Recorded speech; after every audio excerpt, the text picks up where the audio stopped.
Folks, this right here is Tuat, and Tuat usually belongs to the circle of nations in Victoria 3 that don't really achieve much. They hang out, they get annexed, and that is it. Indeed, Tuat is a decentralized nation, meaning that they don't really do any technology or development to begin with.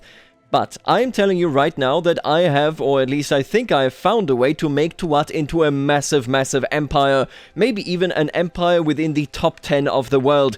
Just how exactly does all of that work though, because Tuat is unplayable. Now, to fully understand what we're about to do in this video, and trust me, it is an incredibly stupid and nonsensical thing, and we're still going to do it, you have to understand what is actually happening in the save game right here. In front of you, you have a disaster save that was sent to me by Mona. In this disaster save, the United States of America are deep, deep in the red, but trust me when I tell you that this is fairly easy to fix, it's just an issue of having too many conscripts.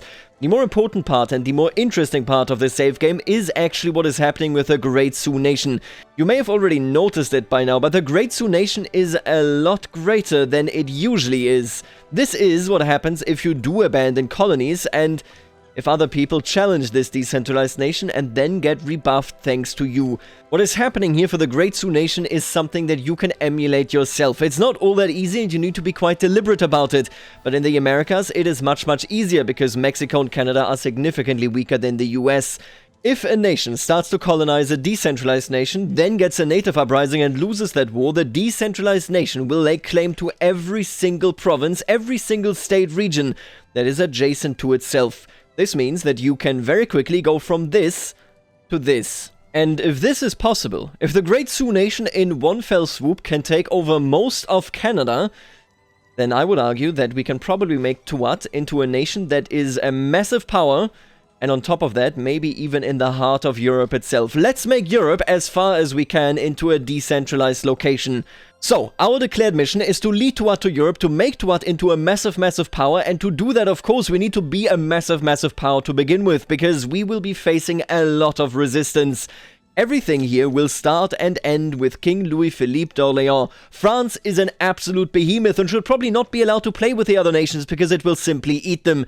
And that is the goal in this particular playthrough. My plan is to basically annex all of these territories here so that I can lead Tuat into Spain, where they can then enter Europe proper and become a massive, massive power. And we're going to start here, of course, by actually taking care of Algeria. Hello, I would like to annex you. And look just how convenient they are here. Morocco has immediately said, I will support Algeria. Well, Morocco, the thing is that I do need land from you as well. We're going to grab Al Rif and Inner Morocco because those are the two that we need to actually open up the way towards Gibraltar. And yeah, that means we also do actually have to take the rock to enter Iberia itself. The war is raging and it is of course incredibly easy. I mean, we are France, but I'm also focusing on building up our economy in a way where I then don't really have to build anything else myself.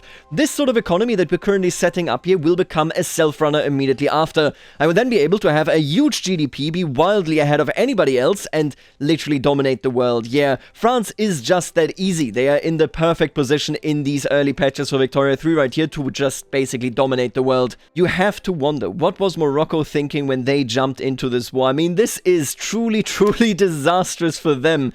Oh boy, yeah. And now let's take a quick look at Tuat right here, because I think this is important to understand just how much we're going to push them up with their statistics. They currently have 4 battalions, they have a GDP of not even 15,000 and not even 50,000 in population. Let's see where we can push this. Hopefully it will actually work out. We will very soon start colonizing them, and when we do, they will hopefully rebel against us, and all of our adjacent state regions will then fall into their hands.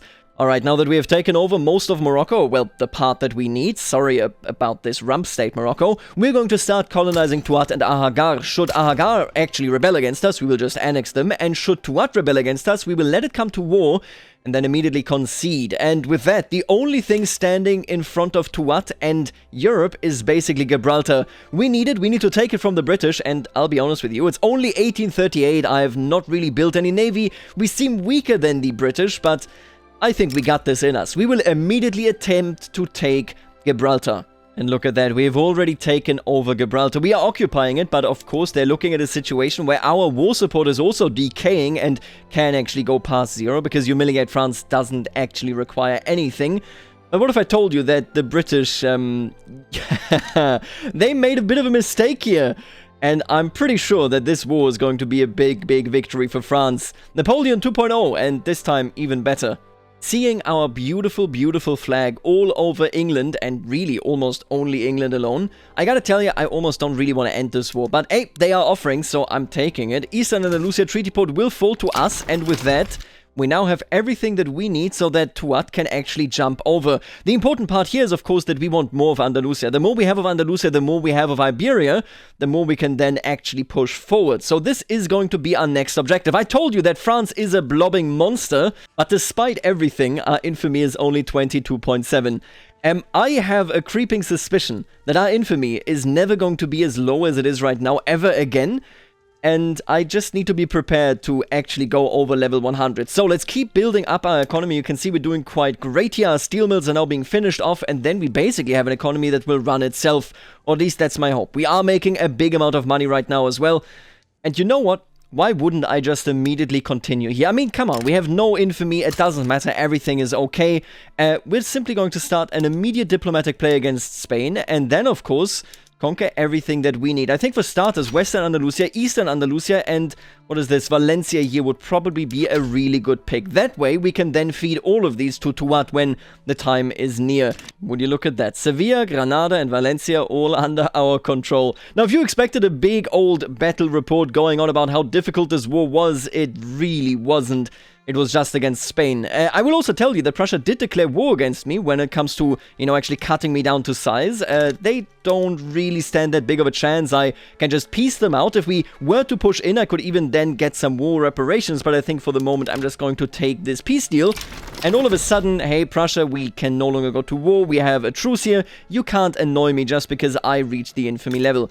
Alright, and now it is 1852. A lot of time has passed, and yet, as you can see, not much has changed when it comes to our geographical boundaries. I didn't really go to war against anybody, I didn't really achieve anything else when it comes to our external diplomacy, except, I guess, we gave a bit of land to Tuat. Instead of just being the Sahara, they are now also East Sahara and Inner Morocco, and their population and GDP have risen drastically, because, well, Inner Morocco itself has about 555k people that, now that they're a part of Tuat, can't actually go anywhere. They're not gonna have a good time because Tuat itself can't really maintain any of these buildings, just look at this. They don't have any tools, and without any tools, this building is essentially useless with just a single Amazigh Sunni shopkeeper hanging out in it. But this already is a tremendous level of growth for Tuat.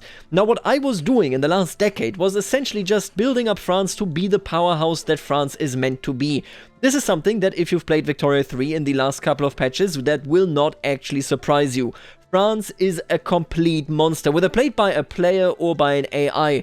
Now, the explanation for this is actually quite complex. Most people will say it is largely down to Pont-de-Chéry, which is a treaty port that gives France access to the British market. And that is true, but only partially. The real thing that we need to care for here is that France simply is a massive, massive demographic powerhouse, and was, historically speaking, as well. You can see it right here. We have 34 million incorporated population.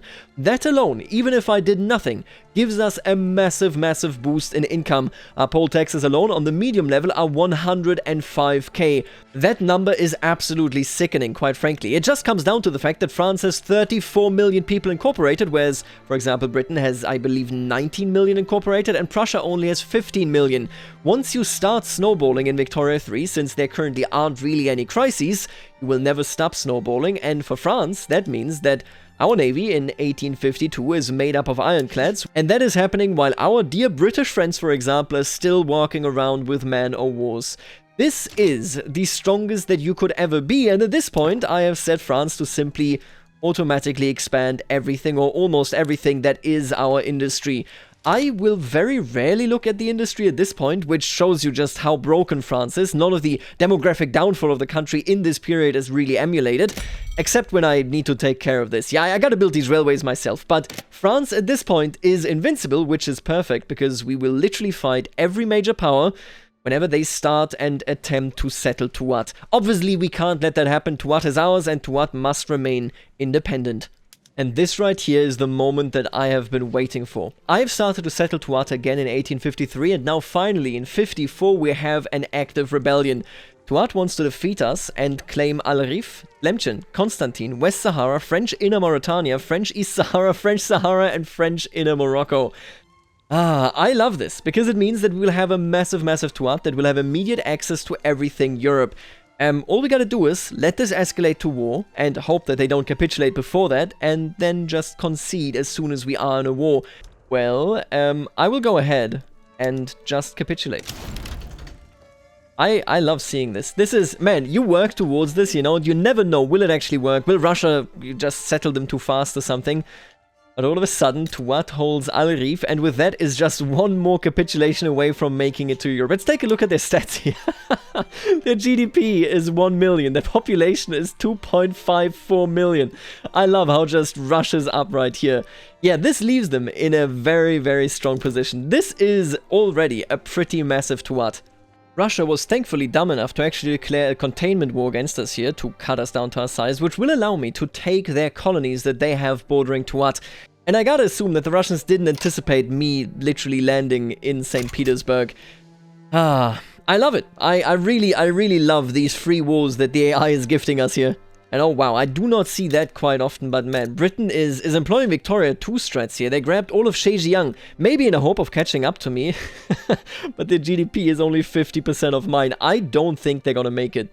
See, now this is one of the most fascinating results that can happen when we have a decentralized nation like this. When they get an uprising, and they are very much prone to get them because they are suppressing literally every other culture in the world effectively, that uprising also starts to be decentralized. If the Maghrebi uprising succeeds, I'm pretty sure it will all fall to Morocco, but if there is no nation that is not decentralized and, you know, exists, they will literally remain decentralized. Maybe we can use that to our advantage here, but for the moment, obviously, we need to get rid of this Maghrebi uprising because I need Tuat to exist so that I can lead them into Europe, and yeah, Russia is effectively dying right here. This ship has sailed, that is over, and now we just need to get rid of this Maghrebi uprising, and I think next year, yeah, next year I can then actually begin colonizing Tuat again, hopefully leading them into Eastern Andalusia. Things are really looking up now. Oh, and they didn't even try. They just straight up surrendered. Unlucky. We are painting the world in red here. We are really hated by everybody because we are a genuine pariah. There is just nobody on this planet that likes us, and it will of course continue. Now for the moment the US have declared yet another cut France down to size war. It's not gonna amount to anything, we're just gonna sit it out. It's completely fine. But much more importantly, the truce with Tuat is over, which means that I can start colonizing them again. Now, the important part about this colonization effort here is that obviously we want them to border our location in Eastern Andalusia so that they can take it over. I will colonize all of these here. This should give us a really good and very quick chance to get a native uprising. If you have a tiny decentralized nation, getting them to rise up is actually very difficult. The more you can just colonize different state regions, like we're doing right here, the easier it will be. So we sort of are over the hill right now. The question is, can we defend Tuat against any foreign, you know, threats? But for the moment, yeah, I think we're good and can look forward to something really great in just a second. What did I tell you? It's only 1860. The time that this took in comparison to the original claims and getting uprisings is so much less significant. And now they want, oh my god, this list is so long. Algiers, East Andalusia, Inner Mauritania, Timbuktu, French Constantine, French Stemchen, French Sahara, French East Sahara, and French West Sahara. We are going to let this escalate into a war, and then it's time to give them all of our land. For free. So funny to me, by the way, as well. Like, I didn't mobilize anything for this war against the USA here, but they have spent 13 million and have 1,000 wounded and 349 dead. What the hell are you doing, buddy? What's going on over there? And now this is what I'm talking about. Oh man, it took me so long. It's 1860. But consider it done.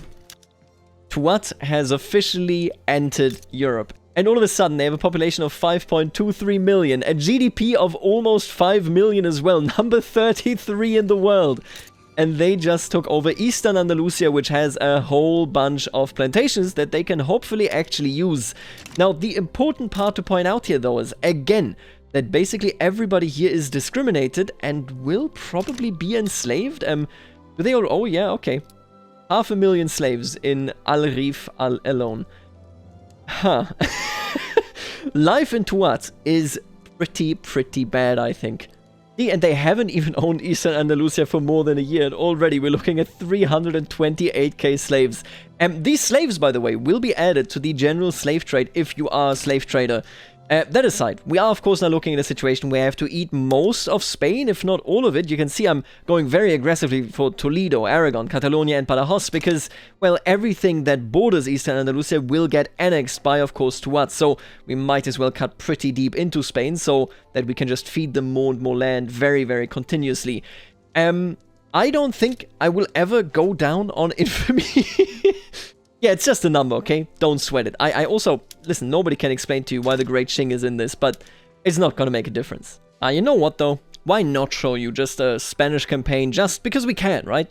As I told you, it's not all that much of a surprise what is happening. It's not all that much of an intense fight. It's, yeah, just us completely trashing everything going on in Spain. So I hope you understand why I usually save this and don't really show this. I do really like that somehow Tunisia actually became an Austrian puppet. Just what is Austria actually doing? Wait a minute, what is this war about here? They're fighting me, of course, for no reason whatsoever. The Prussians want to conquer Bohemia and open the Austrian market. I don't know that they will actually be successful about this. Currently looks fairly equal, and I'm pretty sure, yeah, the Prussians had their western market cut off. We'll see about this, but I don't think Prussia or Austria will really play a big role going forward. Oh, by the way, don't you like my borders? Beautiful. Oh, and somehow Austria actually became Austria-Hungary? Wait a minute, did they stop discriminating? Oh my god, they did. I don't think I've ever seen them change to multiculturalism, and then it's then it's a meme playthrough like this one. Huh. Austria-Hungary actually exists. Is it the only really proficient AI right now in this game? Maybe. We can also, by the way, establish colonies again. As soon as they rebel, we're gonna give Tuat even more land right here. Okay, so wait a minute. We have a Spanish uprising here now. Obviously, the Spanish did not enjoy being... Oh my god, these numbers. They did not enjoy what is happening to them. Fully reasonable. But I think if we let them win this, then they would just join Spain. Whenever there is a centralized nation, a decentralized rebellion will join that nation if they have the culture as the right primary culture. So we can't let this happen. Alright, now my big fear at this point is now that they're actually worried. Before that, usually they were just uncertain, but now they're worried. And if they just give in, I will full annex them, which obviously isn't desirable. I think for the moment, I'm gonna go and just... We are irregular infantry now, I guess. We're doing this so that they fear me less. At least that is the hope, but... I don't even see this changing. Let's do our best. Let's hope that we can just, you know, give the land to them as they deserve it, as we always do it. Folks, we've done it. Oh my god, let's examine them. They're number 17 in population and they're number 22 in GDP. You can see that GDP drops off every time they take over because the market conditions are so bad and they just go on and enslave everybody. That is all they do here. The position that we're in now is a really, really funny one. If I could full annex Spain, I could basically have a decentralized Spanish nation here should they rebel again. I don't know whether I can full annex Spain though. Either way, these are gonna be some rough times for everybody living in Toledo, Valencia and Western Andalusia, I can tell you that much. Oh my god, did Austria-Hungary actually get a treaty port in Italy? They did! What the hell is this beast of an empire? This guy, he grew a beard? Oh, he lost it.